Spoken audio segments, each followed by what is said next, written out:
you know that Boulevard of Broken Dreams is actually the name of a painting? Or that Green Day once got into a mud fight with fans? We'll tell you all about it, but first, let's check out how these punk rock stars kick butt in the mainstream market. From Dookie to Nimrod to American Idiot to their latest album 21st Century Breakdown, Green Day has continued to come back over the years with new music and a new evolving sound. How do they do it? Hey, what's up guys? I'm Dylan and we're here to check out some sweet chords. So get ready because MicDrop is counting down the 107 music facts about Green Day. Let's get started. Fact number 1. The root relationship that makes up Green Day is the singer-songwriter-guitarist Billie Joe Armstrong and bassist Mike Dirnt.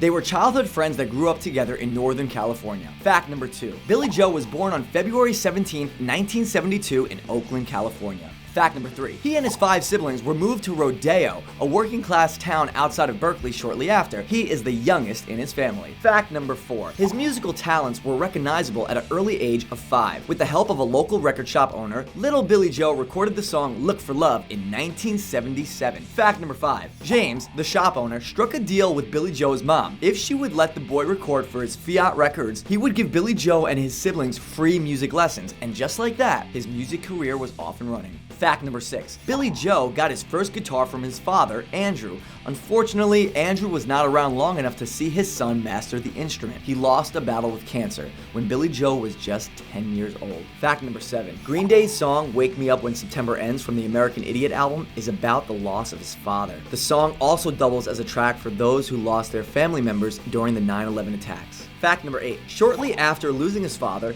Billie Joe met Mike Dirnt, born Michael Ryan Pritchard, on May 4th, 1972 in Berkeley. Fact number 9. Mike's birth mother suffered from heroin addiction. He was adopted by a Native American mother and a white father. Fact number 10. When his parents divorced, he lived on the verge of poverty. It was so bad that his sister left home at 13, feeling like she could make a better life for herself on her own. Fact number 11. Mike chose a similar path, leaving home and living in his truck at 17. When that became unmanageable, he rented a room at Billie Joe's mother's house. Fact number 12. Mike supported himself in those early days by working as a cook, which is a smart move because that is a delicious way to survive. Fact number 13. He and Billie Joe bonded over a love of punk rock. The Ramones and the Sex Pistols were two of their biggest influences. Fact number 14. Billie Joe and Mike spent almost all of their free time at the Alternative Music Foundation, also known as the Gilman Street Project in West Berkeley. Their first band's name was Sweet Children. Fact number 15. Their original drummer was Al Soberante, whose real name was John Kiffmeyer. Fact number 16. The Gilman was a collectively organized all-ages music club.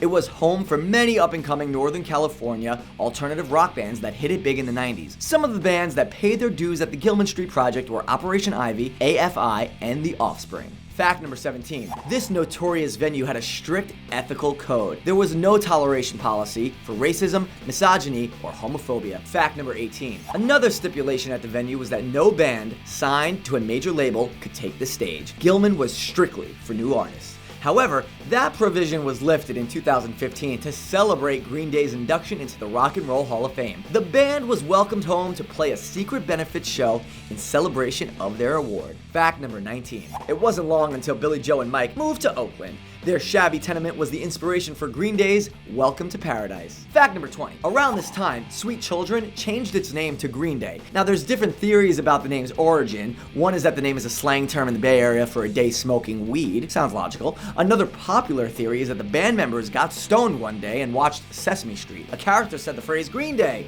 and the band liked it. So what theory have you heard out there? Comment below and let us know. Fact number 21. In 1989, Green Day independently released its first EP called 1000 Hours. The songs were so well received around the Bay Area punk scene that the small label Lookout offered to put out Green Day's next record. Fact number 22. 1000 Hours was repackaged along with another EP called Slappy, and the band's first full-length album, 39 Smooth, was a reality. Fact number 23. Another small label named Skeen Records put out a 4-song collection of Sweet Children demos from around this same time. This is an incredibly rare record, and it has 4 unique pressings in 3 different colors of vinyl: black, pink, and red. Yo, where's that eBay account? Yo, where's that eBay account? Fact number 24. In the early 90s, Al Sobriante chose to leave the band to go to school. A buddy named Tre Cool filled in for him behind the kit. When it was obvious that Al wasn't coming back, Tre became the band's permanent drummer. Fact number 25. Frank Edwin Wright III, aka Tre Cool, was born on December 9th, 1972 in Frankfurt, Germany. He is the youngest member of Green Day, but just by a few months. Fact number 26. Frank's father moved the family to a small town of Willits in Northern California's Mendocino Mountain Ranges after returning from duty in Vietnam. Fact number 27. Frank's neighbor, Lawrence Livermore, was the head of Lookout Records. He recruited Frank to join a band on the roster called The Lookouts. Fact number 28. Lawrence took the suffix in Frank's name and translated it to Tre, which means very in French, and renamed the drummer Tre Cool. Fact number 29. By the time Tre joined Billie Joe and Mike, he was already a 5-year veteran of the Gilman Street scene. Fact number 30. Green Day's first album with Tre was Kerplunk. With the rhythm section in place, the band started to establish a signature sound. Many punk bands featured guitar solos in their songs, but Green Day put emphasis on drums and bass breakdowns.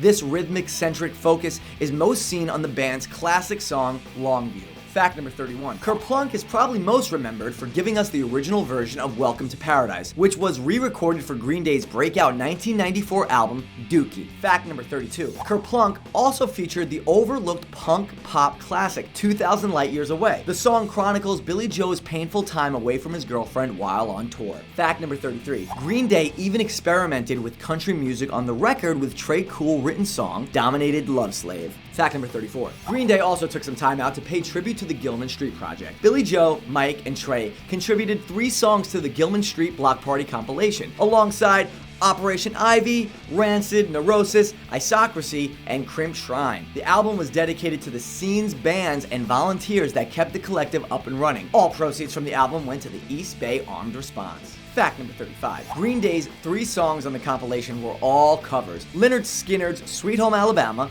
The Scorpions' Rock You Like a Hurricane, and Survivor's Eye of the Tiger. Fact number 36. By 1993, Green Day had made enough noise to generate interest from major record labels. They chose Reprise Records as their new home. The decision didn't go over well with the Gilman Street regulars, with accusations that the boys had sold out. Fact number 37. Like punk bands before them, such as the Ramones and Nirvana, Green Day moved punk music into the mainstream with their first major label album, Dookie, in 1994. It rocketed up the charts and had 5 hit singles. I hope you have the time for the lightning round, because it's right now. Dookie is a Green Day classic and their first huge mainstream album. Let's check out some facts about this rockin' record. Fact number 38. Dookie earned Green Day their first Grammy Award for Best Alternative Music Album in 1995. Fact number 39. By the 20th anniversary of its release in 2014, Dookie had sold over 8 million copies in the US. Fact number 40. This album includes the band's most famous songs, Welcome to Paradise, Longview, Basket Case, When I Come Around, and She. These tracks still get consistent radio play today. Fact number 41. The video for When I Come Around was one of the band's earliest music videos to have heavy rotation on MTV. Fact number 42. The song She was actually written in response to a feminist poem of the same title. Billie Joe's ex showed him the poem, dumped him, then moved to Ecuador. Maybe that's why the song She is pretty poetic too. Fact number 43. A lesser known but very personal track on the album is Coming Clean. It was Billie Joe's confession about his bisexuality. Fact number 44. Despite the moment of seriousness with Coming Clean, Dookie closes with the hidden humorous track, All By Myself, a song about masturbation, written and sung by Tre Cool. Fact number 45. Critics praised Dookie for its ability to merge the pop-punk sound of the Buzzcocks with the disgruntled angst of Nirvana, creating an outlet for the discontent of Generation X. And years later, it is still enjoyed by all, disgruntled or not. And that, my friends, is the end of the lightning round. What is your favorite song from Dookie? Comment below and let us know. And now, back to the facts. Fact number 46. Green Day was riding high that summer. They were featured on the South Stage at Woodstock 94, the festival commemorating Woodstock's 25th anniversary, with headliners The Spin Doctors, the Allman Brothers, and Bob Dylan playing the main stage. Fact number 47. By the time Green Day took the South Stage, it had been raining for days. Fans started chucking mud at the band, and the boys were happy to reciprocate. But what started out as a playful mud fight soon turned dangerous. The crowd stormed the stage, and security had to step in. Fact number 48. During the mud confusion, Mike Dirnt got smashed in the mouth by a security guard and had to have dental surgery a few days later. Fact number 49. Before the show, Dookie sat comfortably at number 19 on the album chart. After Woodstock, it shot up to number 4, and Green Day had become one of the biggest bands in the country. Fact number 50. Green Day was asked to write the theme song for the movie Angus, which was the first film role for James Van Der Beek, aka Dawson. They met the challenge and wrote the track JAR for the film. Fact number 51. They tried to capitalize on the popularity by quickly releasing Insomniac. The album embraced a bigger, hard rock sound with more minor chords and less attention to melody. In many ways, the record was a reaction against pop-friendly sound of Dookie. Fact number 52. Insomniac's lyrical content is also grittier. Several of the songs deal with drugs and addiction, like Geek Stink Breath, which is about struggling with meth abuse and the physical toll it takes on the body. Brain Stew is another track that takes on a similar subject. Fact number 53. Because the band was not able to show drugs in the video, they took a more symbolic route. Instead, they used close-ups of dental extraction, a reference to how meth destroys your teeth. Ooh. Fact number 54. Tightwad Hill focuses on a local junkie Billie Joe knew from the UC Berkeley area. The song tells the story of a nameless character turning tricks in exchange for drugs. Fact number 55. Another theme for the record was anxiety. Billie Joe wrote Panic Song about Mike's struggles with panic attacks. Fact number 56. The music video for Walking Contradiction sums up the overall tone of Insomniac. Billie Joe, Mike, and Tre cause mayhem in a quiet suburban neighborhood by innocently tossing sticks, accidentally electrocuting a city worker, and inadvertently blinding a piano mover. The destruction left in their wake is an expression of the band's frustration at the time. Fact number 57. Clearly, people loved their frustration because Insomniac went double platinum within a year and rose to number 2 on the Billboard charts. Fact number 58. By 1996, the band was so exhausted that they canceled a major European tour to recharge. They also spent a whole year away from the studio. Fact number 59. When Billie Joe, Mike, and Tre regrouped,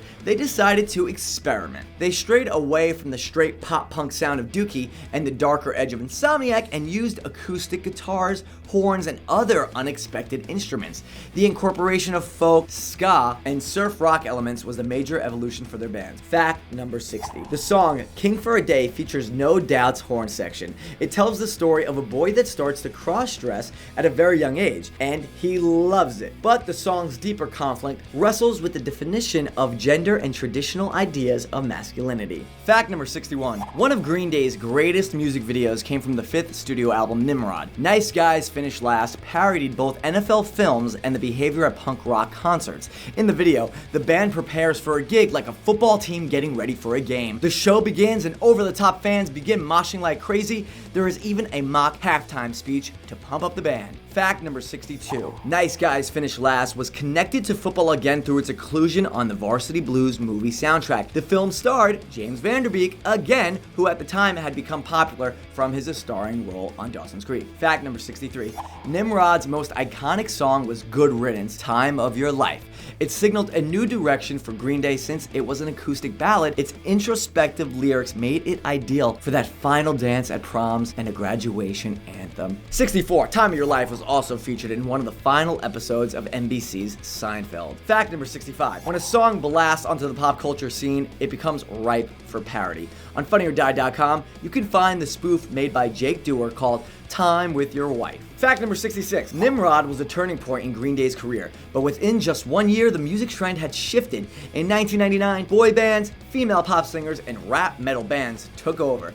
NSYNC, the Backstreet Boys, Christina Aguilera, Britney Spears, and Limp Bizkit dominated MTV. Fact number 67. Green Day took 3 years between Nimrod and its follow-up album, Warning. During that time, the guys worked on some side projects. Mike put together a bi-coastal punk band called The Frustrators. They released Bored in the USA in 2000. Fact number 68. Billie Joe's own side band had actually been together since 1990. Pinhead Gunpowder was formed as a sort of a East Bay Area punk supergroup. In addition to Billie Joe, it included Mike Kirsch of Fuel, Aaron Aaron Cometbus of Crimpshrine and Bill Schneider of Mansula. Mike later left and was replaced by Jason White. Fact number 69. By 1999, Pinhead Gunpowder already had 4 albums of music out into the world. Billie Joe was able to spend time with Pinhead simultaneously while still working with Green Day. Fact number 70. Pinhead Gunpowder member Jason White is also a touring guitarist with Green Day. He handles lead guitar during live shows while Billie Joe concentrates on rhythm guitar and vocals. He first toured with the band in support of their album Warning. Fact number 71. Jason later officially became a member of the band in 2012 with credits on Green Day's Uno, Dos, and Tre trilogy albums. Fact number 72. Things took a scary turn for Jason in 2014 when he was diagnosed with tonsil cancer. Doctors caught it early during a routine tonsil surgery, and he said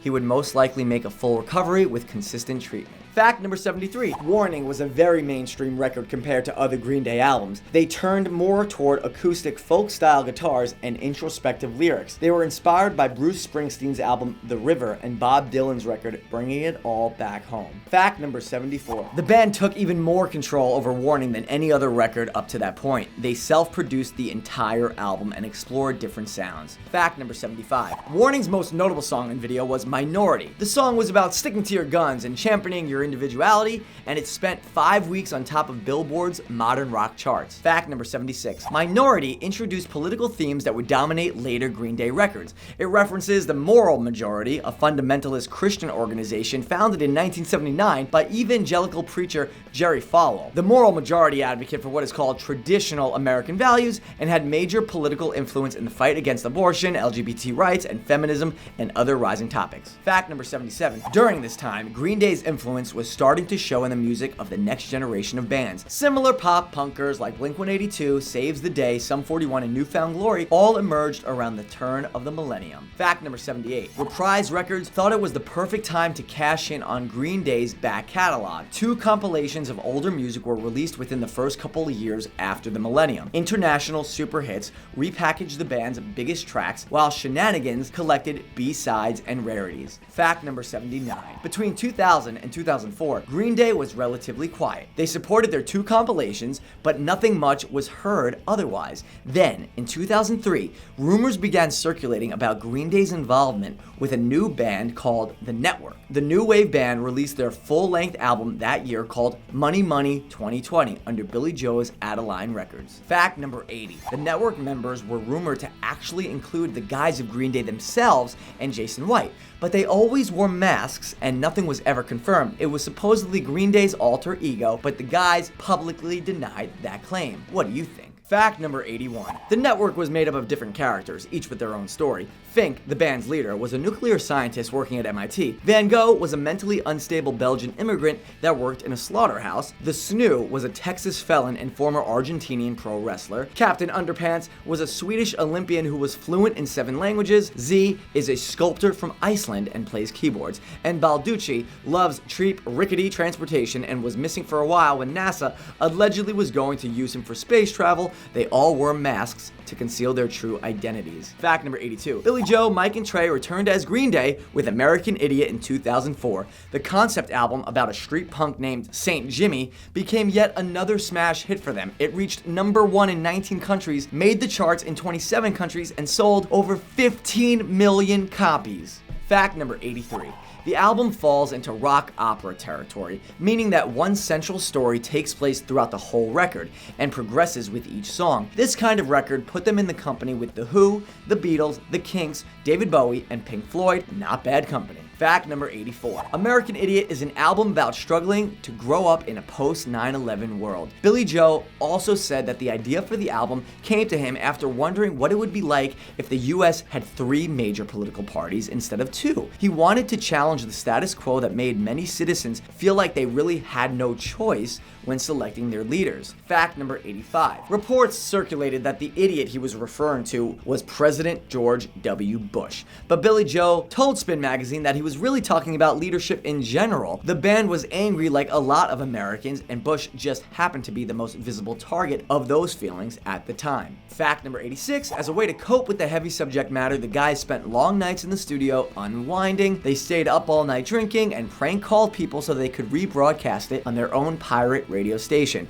One specific call was placed to an animal crematorium in Hawaii. Tre kept accusing them of losing the body of his monkey. Fact number 87, American Idiot was a creative and commercial success. Boulevard of Broken Dreams, Holiday, and Wake Me Up When September Ends made it onto the Billboard charts. Boulevard rose all the way to number 2. Fact number 88, there's actually a famous painting called Boulevard of Broken Dreams by Gottfried Heldwin, which shows Marilyn Monroe, Humphrey Bogart, James Dean, and Elvis Presley in a bar. That painting is actually a parody of another painting called Nighthawks by Edward Hopper. Fact number 89. Rock opera format naturally lends itself to stage shows, so American Idiot followed suit and hit Broadway in 2010. It was directed by Michael Mayer, who also worked on the Broadway hit Spring Awakening. Cast members for the initial run had previously starred in Spring Awakening, Rent, Hair, and the Queen musical We Will Rock You. Fact number 90. The main character of St. Jimmy was played by Tony Vincent, who had also filled in on lead vocals for Queen before Adam Lambert's stint with the band. Billie Joe also stepped in several times to play St. Jimmy himself. Fact number 91. American Idiot transcended music to become a full-fledged pop cultural phenomenon, but it wasn't originally the album Green Day intended to release. Before work on American Idiot began, the band had already recorded demos for a project called Cigarettes and Valentines. The demos were stolen from Green Day's studio by an unknown culprit, and the guys had to start over from scratch. Fact number 92. Billie Joe actually once said that he was unhappy with the Cigarettes and Valentines demos, which led to speculation that the story was made up to hype up American Idiot. Guess we'll never know anything for sure. Fact number 93. In 2005, Green Day released its first full-length live album, Bullet in a Bible. It documents their show at the National Bowl in Milton Keynes, England. Fact number 94. It was 5 years before Green Day put out another studio record. During that time, they contributed a reinterpretation of John Lennon's Working Class Hero to Instant Karma, a compilation of Lennon covers to raise money for people of war-torn Darfur. Some other participants were Lenny Kravitz, U2, and the Flaming Lips. Fact number 95. Billie Joe, Mike, and Tre also took some time to make a cameo appearance in the Simpsons movie. Fact number 96. They even had time to invent another alter ego. A new group called the Foxborough Hot Tubs emerged in late 2007. Internet rumors circulated that it was actually Green Day behind the concealed identity. Fact number 97. The Hot Tubs were more new wave than punk, and soon became a hit with fans. Their track, Mother Mary, reached number 16 on Billboard's modern rock charts, and the LP, Stop, Drop, and Roll, came out the following year. Fact number 97. It might be hard to believe, but Green Day returned with an even more ambitious project in 2009, 21st Century Breakdown. It is not quite a sequel to American Idiot, but it deals with many of the same social and political themes. It uses the rock opera format again and is like a classic rock masterpiece. Fact number 99. On the 21st Century Breakdown, Green Day uses more piano, electronics, and layered guitars to create an epic sound that's a step away from anything they've unleashed before. The album debuted at number 1 in 24 countries. Fact number 100. To handle the record, Green Day turned to legendary producer Butch Vig. Butch is most famous for producing Nirvana's album Nevermind and his work as a band member of Garage. Fact number 101. 21st Century Breakdown sold over 215,000 copies in its first 3 days of sales. That's an impressive feat when music sales have slowly plummeted thanks to streaming services. Fact number 102. The guys announced plans to release a trilogy of albums between September 2012 and January 2013. They were called Uno, Dos, Tres, and each record would have a slightly different sound and a different band member portrayed on the cover. Fact number 103. But the marketing strategy for the trilogy was doomed from the start. Before Uno hit stores, Billie Joe went on an angry, expletive-filled rant at the 2012 iHeartRadio Music Festival. He was upset that Green Day's set was cut short so Usher can have more stage time. Fact number 104. It turned out that the event was Billie Joe's breaking point. After several years of substance abuse. He called his manager the next morning, who encouraged him to go back to Oakland and to go to rehab, which he did. Fact number 105. Sales of the Uno, Dos, and Tre trilogy might not have matched some of Green Day's other records, but it did spawn a fourth album of demos called Demolicious, and a making of companion documentary called Cuatro. Fact number 106. After getting himself together, Billie Joe rejoined the band in 2015 to celebrate the release of Heart Like a Hand Grenade. The documentary film recounted the making of American Idiot. It coincided with the album's 10th anniversary. Fact number 107. New music was put out again when Xmas time of year hit the band's Twitter page on Christmas Eve 2015. It was their first stab at a holiday track with the sound somewhere between a Phil Spector Wall of Sound classic and the Ramones' Merry Christmas, I Don't Wanna Fight Tonight. But it also has that Green Day tweak, of course, which is why we love it. Once again, I'm Dylan, and you just finished watching MicDrop's 107 music facts about Green Day. Did you guys enjoy these facts? Let us know in the comment below, and if you didn't, I'm sure you already did down there. Guys, every week we're going to bring you your favorite artists and facts about them, so let us know who you want to hear facts about, and we're going to do it for you. And we'll see you next week. I'm Dylan. This is MicDrop. We're out. Peace.